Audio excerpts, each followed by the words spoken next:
உங்களை நேசிக்கிறார். பிரியமானவர்களே, எந்த நாளில் ஆண்டவர் நம்மளோடு பேசும்படிய வேதத்திலிருந்து 2 வசனங்களை கூட வாசித்து ஆண்டவர் நம்மளோடு பேசுகிற காரியத்தை பார்ப்போம்.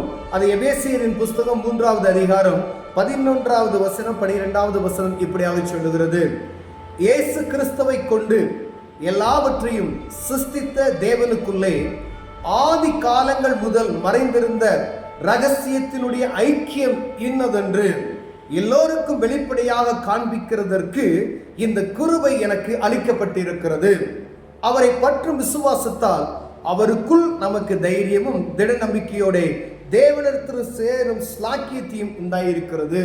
பிரியமானவர்களே, ஆதி காலம் முதலாய் இருந்த ஒரு ஐக்கியம், ரகசியம் வெளிப்படுத்தும்படியாய் இயேசு கிறிஸ்து வெளிப்பட்டார் என்று வேதம் சொல்லுகிறது. அப்போஸ்தலனாகிய பவுல் எபேசியருக்கு எழுதும் பொழுது அந்த ரகசியத்தை, ஆதி காலங்களாய் மறைந்திருக்கிற அந்த ரகசியத்தை, ஆண்டவருக்கு நமக்கும் இருக்கிற ஒரு ஐக்கியத்தை, அந்த அன்பை, அந்த பிணைப்பை வெளிப்படுத்தும்படியாய் தேவன் எனக்கு பாராட்டின கிருபைக்காய் அவருக்கு ஸ்தோத்திரம் என்று எழுதுகிறதை நாம் பார்க்க முடிகிறது. பிரியமானவர்களே, ஆதாம் ஏவாளுடைய காலத்தில், ஆதாம் முதல் மனிதனாகிய ஆதாம், அவர்களை ஆண்டவர் சிருஷ்டித்து அவர்கள் ஏதேன் தோட்டத்தில் அவர்களோடு அவர் என்ன செஞ்சாராம், அப்படியே உலாவிக் கொண்டிருந்தார் அப்படின்னு சொல்லி வேதம் போட்டு இருக்கிறது. மாலை வேளையில் ஆண்டவர் வருவார் அப்படின்னு. அப்ப ஆதாம் பார்க்கிறான், அவருடைய சத்தம் கேட்டதுமே ஓடி ஒளிந்து கொள்ளுகிற அந்த காட்சி நமக்கு எழுதப்பட்டு இருக்கிறது. பிரியமானவர்களே, ஆண்டவர் வருகிற அந்த சத்தத்தை உணரக்கூடிய ஒரு கிருபையை ஆண்டவர் என்ன செஞ்சிருந்தார், ஆதாமுக்கு கொடுத்திருந்தார். மனுஷனுக்கு ஆண்டவர் ஒரு ஸ்லாக்கியத்தை கொடுத்திருந்தார். எவ்வளவு ஒரு பாக்கியம் பாருங்களேன். வானத்தையும் பூமியும் அண்ட சராசரங்களை படைத்த மனிதனை அவருடைய சாயலாய் படைத்து இந்த பூமியில விசேஷித்தமை எல்லாவற்றையும் ஆண்டுகொள் என்று சொல்ல ஒரு அதிகாரத்தையும் கொடுத்த ஆண்டவருக்கு நாம் துரோகம் செய்து விட்டோம். பிரியமானவர்களே, அந்த ஆதி அன்பு ஆண்டவர் கூட ஏதேன் காடன்குள்ள அப்படியே நடந்து வராரு அப்படின்னா எப்படி இருக்கும் பாருங்க. பேசுகிறார் ஒரு மனிதனோடு நேரடியாய் அப்படின்னா எவ்வளவு ஒரு மேன்மையான ஒரு அனுபவத்தை நாம் இழந்து போயிருக்கிறோம் என்பதை நினைவூட்டும்படியாகவே இயேசு கிறிஸ்து வந்தார் என்ற நற்செய்தி அறிவிக்கிற பாக்கியம் உங்களுக்கும் எனக்கும் கிடைக்கப்பட்டிருக்கிறது. பிரியமானவர்களே, எப்ப ஒரு மனிதன் இயேசு கிறிஸ்துவை அறிந்து கொள்ள முடிகிறதோ அப்பொழுது இந்த ஆதி அன்பை ஆண்டவருக்கும் தெய்வத்துக்கும் நமக்கும் இருக்கிற அப்பா பிதாவே என்று கூப்பிடக்கூடிய புத்திர சுவிகாரத்தின் ஆவி எனக்கும் உங்களுக்கும் உண்டு என்பதை நாம் அறிந்து கொள்கிற ஒரு வாய்ப்பை பெற்றவுடனே நாம் ஒரு விசேஷித்த மனிதர்களாய் மாறிவிடுகிறோம். பிரியமானவர்களே, இங்கு சொல்லப்படுகிறது ஆதி காலங்கள் முதல் மறைந்திருந்த ரகசியத்தினுடைய ஐக்கியம் என்னதென்று. அந்த அன்பு, அந்த உறவு, ஒரு பிள்ளையும் ஒரு தகப்பனும் உலாவுகிறது, ஒரு வாக்கிங் போறது போல ஒரு நினைவு ஏற்படுதுங்க. உங்க பீச்லயோ இல்ல உங்க லேக்லயோ ஏதோ ஒரு இடத்துல அப்பா பிள்ளைகள் அப்படியே வாக்கிங் போறது, ஒரு ஃபேமிலியா நீங்க வாக்கிங் போறீங்க அப்படின்னா எவ்வளவு ஒரு மேன்மையான ஒரு அனுபவம் இருக்கிறது. அந்த அனுபவத்தோடு நீங்கள் ஆண்டவரை ஒப்புவிட, வானத்தை பூமி அண்ட சராசரங்களை, ஐயா, வானத்தை உருவாக்கி அதில் இருக்கிற நட்சத்திரங்களை உருவாக்கி, சூரியனின் நட்சத்திரம் சந்திரனை உருவாக்கி, பூமியை அதை எப்படி நிறுத்தினவர் மனிதனை உருவாக்கி அவனோடு கூட உலா வருகிற ஒரு நிகழ்ச்சியை நாம் ஒரு சிந்தித்து பார்க்கிற ஒரு நினைவு, ஒரு நிமிடம் நினைத்திருந்தோமானால் நாம் எவ்வளவு ஆண்டவருக்கு நன்றி சொல்கிறவர்களாய் அழைக்கப்படுகிறோம்.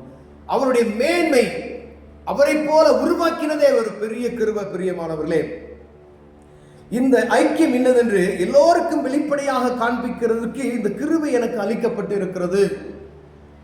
உலகத்தில் இருக்கிற எல்லா மனிதருக்கும் இந்த மேன்மை இன்னது என்று அறிவிக்க முடியாது, எல்லோருக்கும் வெளிப்படையாக காண்பிக்கிறதற்கு எல்லா ஜனங்களும் அறிந்து கொள்ள முடியாது. இப்படி நாங்கள் உங்ககிட்ட பேசுறோம், எல்லாரும் இயேசு கிறிஸ்துவை, வானத்தை பூமியை படைத்த தெய்வத்தை அறிந்து கொள்ள முடியாதுதான் ஆங்காங்கு சுவிசேஷங்கள் அறிவிக்கப்பட்டு கொண்டு இருக்கிறது நாம் புரிந்து கொள்ள முடியாது அழைக்கப்படுகிற. பிரியமானவர்களே, அவரை பற்றும் விசுவாசத்தால் அவருக்குள் நமக்கு தைரியமும் திட நம்பிக்கையோட தேவனிடத்தில் சேரும் ஸ்லாக்கியத்தை உண்டாக்கி இருக்கிறது.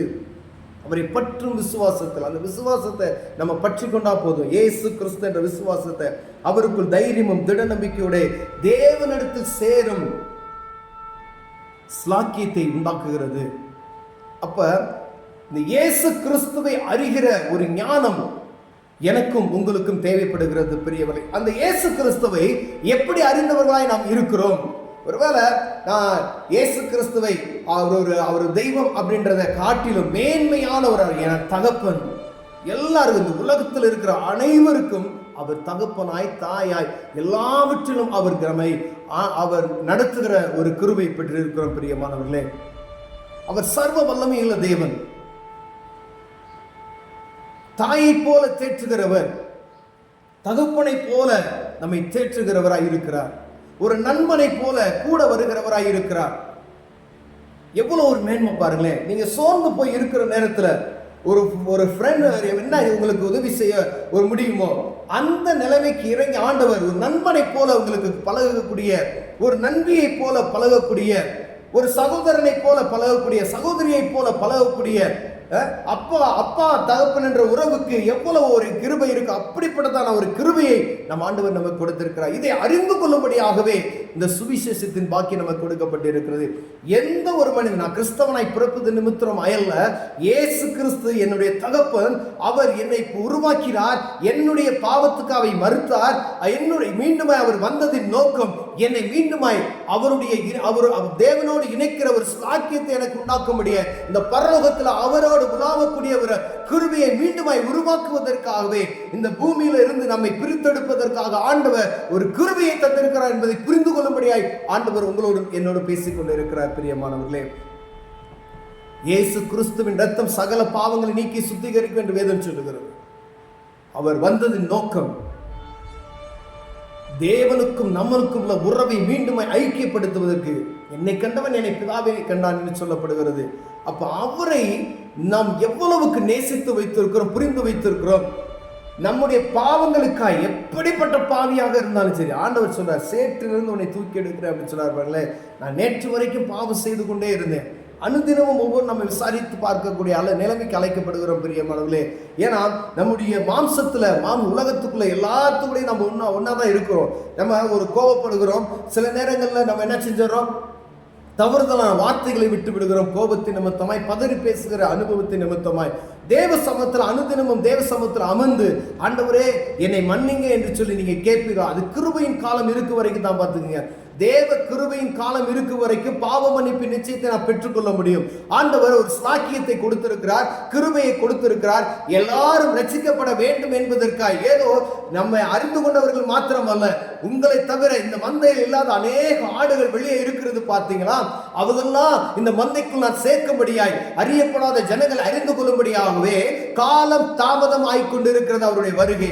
அதை நாம் முன்குறித்து அதை நம்ம பயன்படுத்தி கொண்டோம் என்றால் அந்த ராஜ்யத்துக்குள் பிரவேசிப்பதற்கு ஆண்டவர் உதவி செய்வார். பிரியமானவர்களே, என் பாவத்தை மன்னித்தவர் இயேசு கிறிஸ்து என் பாவத்தை மன்னித்து விட்டார் என்ற உறுதிப்பாடு எனக்குள்ளும் உங்களுக்குள்ளும் அருமையானால் ஆண்டவர் நம்மை மன்னித்து அவர் பிள்ளையாய் அவர் மந்தையில் சேர்த்துக் கொள்ள ஆண்டவர் வாஞ்சியோடு இருக்கிறார். பிரியமானவர்களே, இந்த ரகசியத்தை நாம் அறிந்து கொள்ள வேணும்.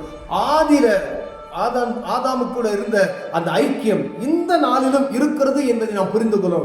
அன்னைக்கு விடுபட்டு போன ஏதேன் தோட்டத்தை விட்டு ஆண்டவர் ஆதாமை ஏவானை விரட்டி விட்டார்.